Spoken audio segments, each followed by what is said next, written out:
Një shpërthim i fuqishëm ka tronditur lagjen në rrugën Besnik Hidri rreth orës 00:35 të mëngjesit të sotëm. Lënda plasëse është vendosur në portën e jashtme të banesës së shtetasit Tonin Qafa, duke shkaktuar dëme materiale, por fatmirësisht pa viktima apo të lënduar.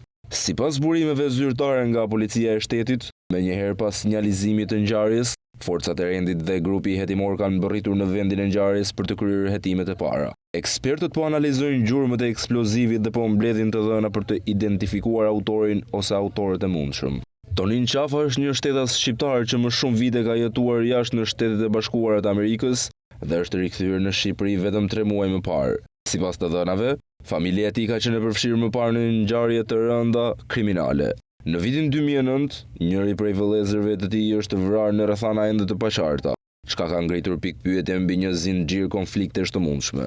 Burime nga hetimi bëjnë me dije se policia është përqendruar kryesisht në pistën që shpërthimi mund të ketë lidhje me djalin e Tonin Qafës, i cili jeton jashtë Shqipërisë. Dyshohet se ai mund të jetë përfshirë në konflikte të hapura me grupe ose individ të caktuar, të cilët mund të kenë organizuar sulmin si akt hakmarrje apo presioni. Ndërkohë, strukturat policore po analizojnë kamerat e sigurisë në zonë dhe po kryejnë marrje dëshmish nga banorët për të ndihmuar në zbardhjen e rrethanave të kësaj ngjarje.